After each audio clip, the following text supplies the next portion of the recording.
Bismillahirrahmanirrahim. Pembukaan Al-Anbar. Al-Anbar ini di Iraq. Panglima Khalid bin Al-Walid radhiyallahu anhu merancang untuk mara ke utara bagi membantu Panglima Iyad bin Ghunem yang ditugaskan oleh Khalifah Abu Bakar radhiyallahu anhu supaya menyerang Parsi dari arah utara. Akan tetapi beliau terlambat kerana mendapat tentangan yang hebat daripada musuh dan persekitaran yang melambatkan kemaraannya. Dibaca dulu, Abu Bakar lantik dua panglima. Khalid bin Walid radhiyallahu anhu menyerang dari selatan, dari Teluk, daerah Teluk.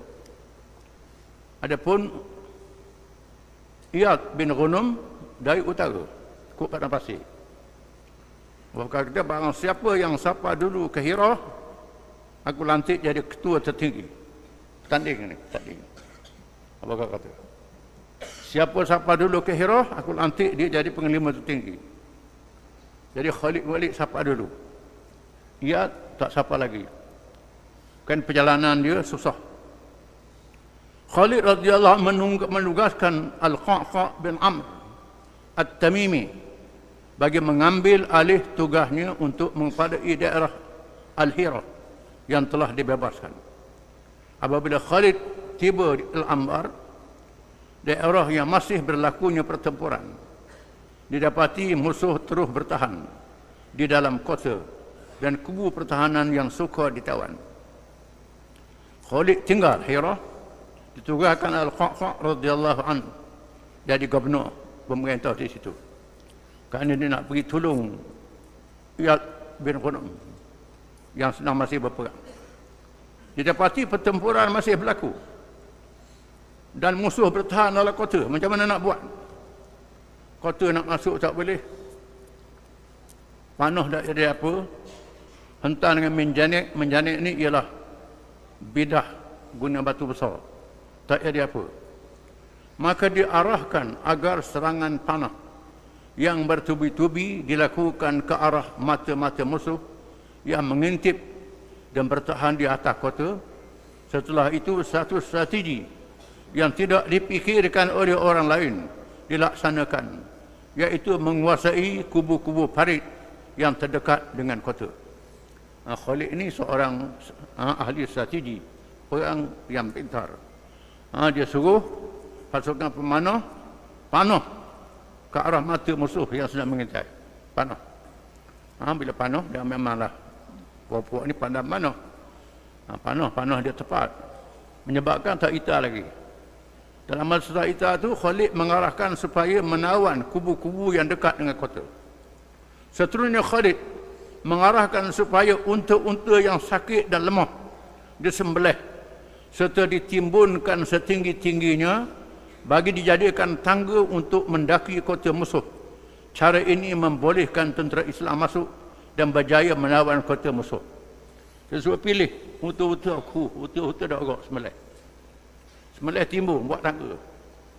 Orang lain tak fikir ini. Orang tak fikir. Nak buat tangga payah. Dia suruh pilih unta-unta yang sakit, yang ada agak kan. Sembelih, lepas tu tindang. Timbun-timbun, jadikan tangga untuk panjat. Setelah berlaku pertempuran sengit di dalam kota, akhirnya pertahanan musuh semakin lemah. Keadaan itu menyebabkan panglima tentera Parsi bernama Sirat menyerah kalah dengan menerima syarat bersedia untuk berundur tanpa membawa apa-apa barang dengan kawalan oleh tentera Islam. Bila boleh masuk dalam kota, akhirnya serah diri. Serah diri, dia buat perdamaian. Syarat-syaratnya adalah perdamaian itu. Antaranya mereka berundur dengan dikawal dan barang rampasan dapat dari tentera Islam. Khalid bin Walid radhiyallahu anhu telah mengambil langkah berdamai dengan kawasan di sekitar Al-Anbar bagi mewujudkan keamanan dan keselamatan kepada daerah dan penduduknya. Pada masa yang sama, beliau merancang untuk meluaskan dari penguasaan Islam ke dalam wilayah Parsi yang besar dan melumpuhkan kuasanya sebelum dijatuhkan. Sebelum negeri Parsi diterang, Iraq ditawan dulu. Tawan Iraq. Iraq ni ialah sempadan dengan Parsi, lumpuhkan dulu pertahanan Parsi. Perang Ain At-Tamar. Setelah melantik Az-Zabarqan bin Badar sebagai pemerintah di Al-Anbar, Khalid Al-Walid radhiyallahu anhu meneruskan kemarahan tentera Islam ke arah Ainut Tamar sebagai sasaran, iaitu sebuah kota yang menghala padang pasir yang luas. Ini kawasan Iraq dekat ni, masuk Parsi. Panglima Parsi yang menjadi pemerintah Ain At-Tamar bernama Mihran bin Bahram Jubin. Manakala bala tenteranya pula terdiri daripada bangsa Parsi dan mereka dalam kalangan kabilah Arab.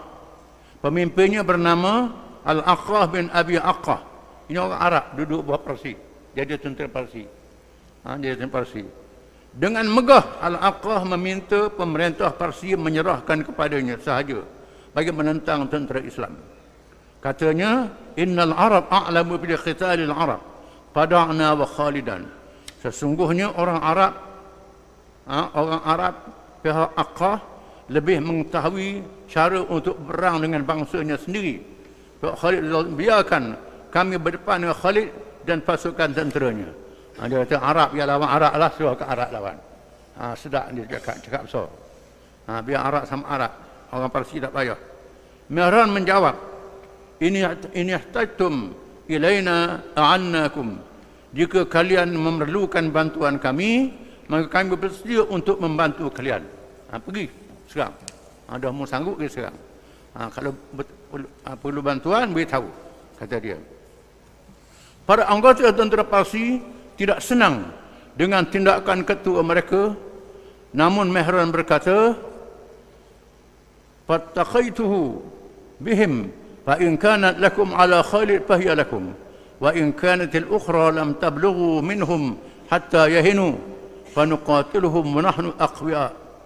Biarkan mereka orang Arab, Al-Aqrah dan pasukannya, apabila mereka dapat mengalahkan Khalid, maka kemenangannya juga adalah kemenangan kita. Sebaliknya jika mereka kalah, mereka akan berada dalam keadaan yang lemah dan kita akan menyerang Khalid dan pasukannya sedangkan kita masih lagi kuat. Biar apa-apa Arab lawan dulu. Kalau menang, menang kita. Kalau kalah, kita tolong serang lagi. Apabila tentera Islam berdepan dengan tentera kabilah Arab itu, Khalid radhiyallahu anhu turun dari kudanya. Ini berani Khalid ni, panglima yang berani.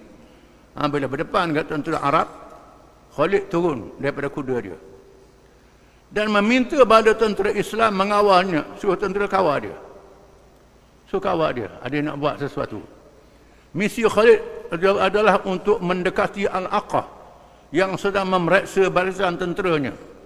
Nak epek dekat. Al-Aqrah, panglima tentera Arab ni, nak epek dekat. Secara tiba-tiba Khalid bertindak menangkap dan menawan Aqrah. Terus dia tawan panglima tu. Ini hebat ni. Dia suruh anak buah dia kawal dia terus pergi tangkap. Tangkap panglima Arab tu. Tentera Islam berjaya mengawalnya sekaligus menyebabkan musuh menyerah kalah tanpa berlaku pertempuran. Bila panglima kena igak, habis sudah kalah mereka. Khalid radhiyallahu anhu terus memimpin tentera ke arah kota Ainut Tamar, benteng pertahanan musuh yang dibina untuk menjadi pertahanan bandarnya.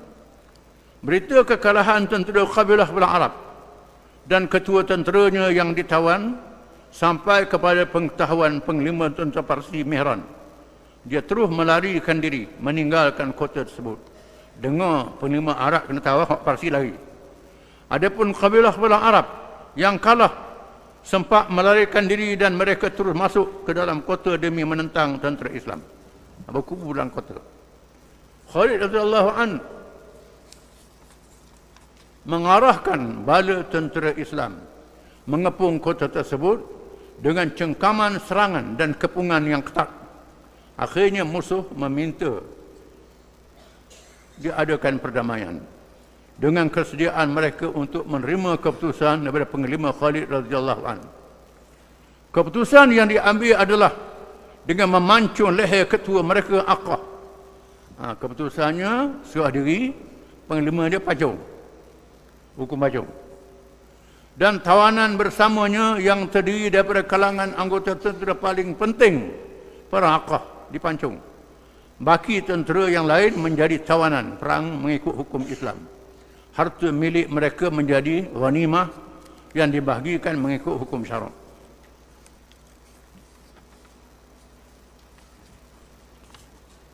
Pembukaan Daumah Al-Jandal. Daerah ini juga berada di bawah naungan Parsi. Manakala penduduknya pula terdiri daripada kabilah-kabilah Arab. Mereka mendiami beberapa kampung yang terletak di dalam kawasan Daumah Al-Jandal ini. Adapun pemimpin besar kawasan itu ialah Muqaidar bin Abdul Malik dan Al-Judi bin Rabi'ah. Daerah ini mempunyai kedudukan strategik kerana kedudukannya menjadi penghubung di antara Iraq dengan Syam, yang menjadi pusat kuasa besar Rom yang berada di barat. Ini sepadan dengan Rom. Kawasan Daumah Al-Jandal juga menghubungkan Iraq dengan semenanjung tanah Arab yang telah berada di bawah pemerintahan Islam. Maka penawanan daerah ini sangat penting bagi menguasai rantau seluruhnya. Khalifah Abbas radhiyallahu mengarahkan Iyad bin Ghulam untuk mengepalai tentera bagi menawan wilayah ini. Serentak dengan Khalid bin Al-Walid radhiyallahu anhu pula menyerang dari arah selatan Iraq. Malangnya tentera ini menghadapi tentangan yang sangat hebat dan sengit walaupun tentera Islam sudah mengepung kotanya. Pada masa yang sama, tentera Islam menghadapi kepungan daripada bala tentera kabilah Arab yang berada di sekitarnya. Khalifah Abu Bakar radhiyallahu anhu menerima ketibaan rombongan yang diketuai oleh Al-Walid bin Al-Aqah yang dihantar oleh Khalid bagi membawa harta faid dan ghanimah. Khalifah terus mengarah supaya rombongan itu membawanya ke penglima Iyad yang berada di Daumah Al-Jandal untuk menjadi bekalan bagi meneruskan operasi Iyad menerima bantuan itu, dan mengatakan bahawa sebenarnya beliau memerlukan seorang individu yang dapat memberikan pendapat dan merancang operasi. Hal tersebut adalah lebih penting daripada bantuan keuangan dan juga tentera bantuan. Al-Walid menasihatkan Iyad supaya menghantar perutusan kepada Khalid bin Al-Walid radhiyallahu anhu. Lalu Khalid radhiyallahu melantik Uwaimir bin Al-Kahil Al-Aslami bagi memerintah daerah Ainut Tamar yang telah berjaya dibebaskan. Seterusnya Khalid mengepalai bala tentera Islam menuju Daumah Al-Jandal bagi membantu Iyad dan bala tenteranya. Ketibaan tentera bantuan dan Khalid bin Al-Walid yang digeruni sampai kepada pengetahuan pemimpin-pemimpin musuh. Mereka telah bertelagah antara satu sama lain. Ketika itu muncul Uqaidar, seorang individu yang pernah ditawan oleh Khalid radhiyallahu anhu dalam satu perang pada zaman Rasulullah SAW. Kemudian dia dibawa ke hadapan baginda lalu dibebaskan dengan perjanjian tidak akan bermusuh lagi dengan Islam. Uqaidar menegaskan, ana a'lamun nasi bi Khalid, la ahad aymanu ta'iran minhu fi harbin wala ahadun minhu. Aku adalah orang yang paling mengenali siapakah Khalid bin Walid. Tiada siapa yang boleh melepaskan diri setelah menentangnya, dan tiada siapa pun yang lebih tangkas daripadanya dalam medan pertempuran. Wala yara wajah Khalidin qauman abada qallu am kathuru illa hazamu anhu fa'ati'uni wa salihul qaum. Dan kaum ini tidak akan melihat wajah Khalid buat selama-lamanya, baik kaum itu sedikit maupun banyak, melainkan semua orang yang mengusir Khalid akan mengalami kekalahan. Dengarlah nasihatku dan marilah kita berdamai dengannya, dengan Khalid dan pasukannya. Di mana orang yang pernah ditawan oleh Khalid ini menasihat supaya tentera menjauh diri pada Khalid. Tak ada guna lawan Khalid ini, mesti kalah. Sama ada kita ramai, kita sikit pun kalah. Apabila ucapannya ditolak, Uqaidar meninggalkan majlis dan berundur. Khalid radhiyallahu anhu meletakkan kedudukan tenteranya bagi mengepung musuh yang sedang mengepung tentera Iyad. Strategi itu menyebabkan tentera musuh terbahagi kepada dua pasukan. Satu pasukan musuh yang dituju oleh Al-Judi bin Rabi'ah berdepan dengan Khalid bin Ali radhiyallahu anhu bersama tenteranya.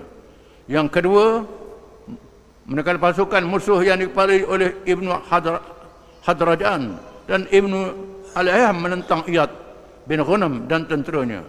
Khalid radhiyallahu anhu mengalahkan musuhnya dengan lebih mudah. Adapun Iyad agak suka untuk mengalahkan musuh kerana mereka bertahan di dalam sebuah kota yang teguh. Tentera Khalid radhiyallahu anhu terus mengejar musuh yang melarikan diri masuk ke dalam kota dan menutup pintu kota. Sekaligus mereka ditinggalkan dan tidak sempat masuk bertempur. Namun akhirnya pintu kota dapat dipecahkan oleh tentera pimpinan Khalid radhiyallahu anhu dan pertempuran berlaku dalam kota. Pada akhirnya semua musuh dapat dikalahkan, maka Daumah Al-Jandal berjaya ditawan. Jadi satu demi satu daerah ditawan oleh tentera Islam. Perang Al-Husayn, wallahu a'lam.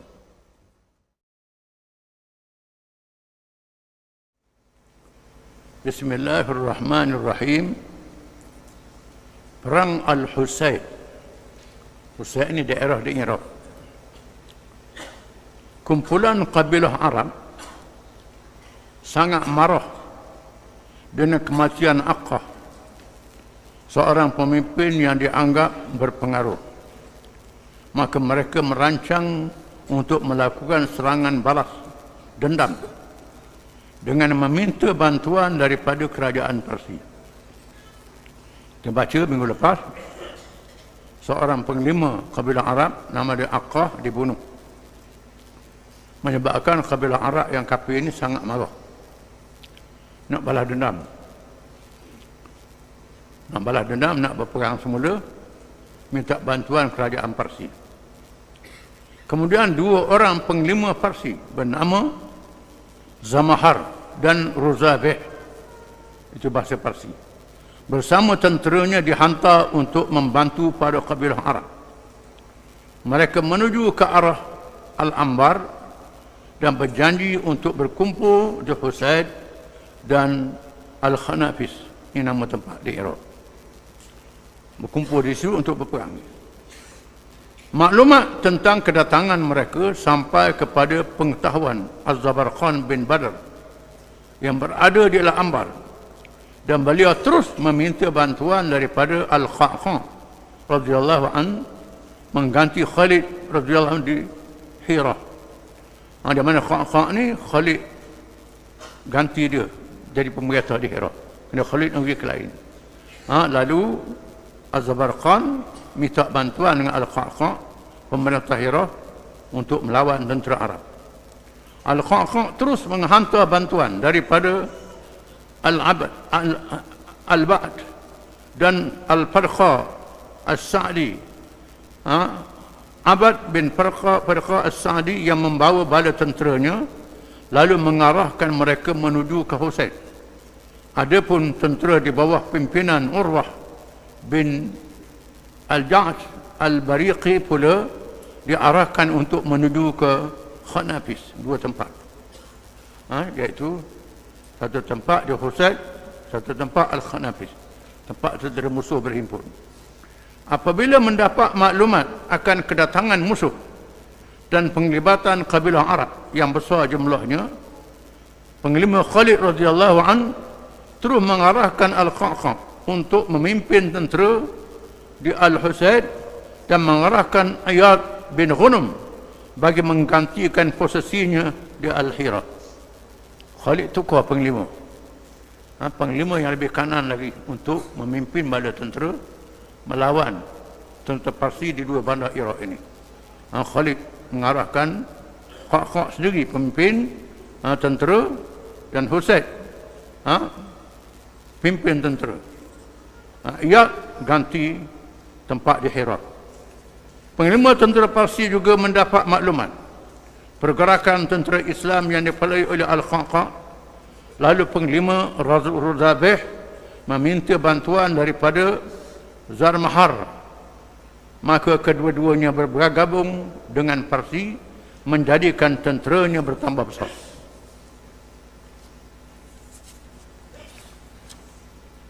Akhirnya berlakulah pertempuran yang sengit antara kedua-dua belah pihak. Namun tentera Islam dapat mengatasi tentera Parsi. Seterusnya mereka berjaya membunuh kedua-dua orang penglima Parsi yang membawa kepada kemenangan tentera Islam. Bukan tentera Islam bukan saja menang, berjaya membunuh dua penglima Parsi yang dihantar tadi, yang membantu Arab. Pembukaan Al-Musayyah setelah Khalid radhiyallahu an mendapat berita kemenangan di Al-Husaid, maka diarahkan ketua-ketua pasukannya supaya bergerak segera ke Al-Musayyah yang berdekatan dengan daerah Herat. Mereka mesti menggempur kabilah Arab yang berundur dengan serangan 3 penjuru pada waktu malam. Tak elok lama, terus serang dahulu supaya tentera musuh tak dapat buat persediaan. Khalid mengarahkan terus mara menyerang tentera Arab yang masih ada lagi, kabilah Arab. Seterusnya tugas mereka untuk memburu musuh yang berhimpun di Al-Musanna yang terletak di daerah Ar-Raqqah dan Az-Zumail yang terletak di Diyarbakir. Diyarbakir ini sepadan dengan Turki, yang sedang bersedia untuk menyerang balas ke atas tentera Islam. Serangan secara berasingan yang dilakukan ke atas dua kampung itu telah menyebabkan kerugian besar kepada musuh. Islam menang lagi. Musuh banyak terbunuh, kerugian besar. Dalam peperangan ini Adi bin Hatim At-Tai radhiyallahu an menceritakan. Adi bin Hatim ini sahabat Nabi yang kita baca kisahnya. Dia masuk Islam, dia seorang padri. Kisahnya masuk, dia terlibat dalam perang ni. Dia menceritakan terdapat satu keluarga yang diketuai oleh Al-Harqus bin An-Nu'man bin An-Nimir, mengumpulkan anggota keluarganya, isteri dan semua anak-anaknya dengan hidangan Arab. Ada seorang dalam kalangan mereka bertanya, ahadun yashrabu hadhihi as-sa'ah wa hadhihi juyushu Khalid qad aqbalat. Apakah ada seseorang yang dapat meminum arak pada saat ini sementara tentera Khalid sedang berhimpun untuk memerangi? Kita pakat minum arak dulu. Pakat minum arak, pesta arak dulu, kali kita nak perang. Ni Khalid berbalik. Lalu Khalid berkata kepada ahli keluarga Harqus, "Ishrabu syurba wada'in, fama ara an tashrabu khamran ba'daha." Khalid kata, "Minumlah kalian akan arak itu, ucapkanlah selamat tinggal, kerana aku melihat kalian tidak boleh minum arak lagi selepas ini." Lepas ni memapu semua, tak boleh minum arak dah. Minumlah, Khalid kata. Minum. Suruh dia minum arak. Puas-puas, lepas ni tak boleh minum dah, kami bunuh mereka. Tentera Islam tiba sebelum sempat mereka berpesta arak. Ketua keluarga dan anak-anak lelakinya berjaya dibunuh dan ahli keluarga perempuan pula ditawan. Dalam pertempuran ini, dua orang Islam yang berada dalam kalangan musuh menemui syahid kerana tidak diketahui oleh tentera Islam. Mereka tidak boleh bertindak sedemikian malaikat setelah melihat surat Khalifah Abu Bakar radhiyallahu an yang mengesahkan keislaman mereka dan diberikan keamanan. Apabila berita kemalangan itu sampai kepada Khalifah, lalu diperintahkan supaya dibayar diat imbuhan kepada keluarga mereka. Berlaku kemalangan dalam perang ini, dua orang Islam telah dibunuh. Orang tak tahu dia Islam. Dia duduk dalam kumpulan ni, bahayanya. Duduk dalam jamuan musuh ni bahaya ni. Bahaya ditupang gula semaku. Ada ni. Malam ni ada juga. Begitu panggula semaku, bila kena bala, kena. Ni kemalangan berlaku. Kerana dia orang Islam, ditupang dalam majlis tu, duduk sama. Menyebabkan orang Islam tak kena, bunuh dia. Setelah disahkan dia sebagai orang Islam, maka Abu Bakar mengarahkan Khalid membayar diat. Bayar pampasan kepada keluarga dia. Ini hukum Islam. Bila kita bunuh tak sengaja, kita kena bayar pampasan kepada keluarga dia. Keluarga dia, bayar pampasan pada keluarga dia. Pertempuran Al-Firar.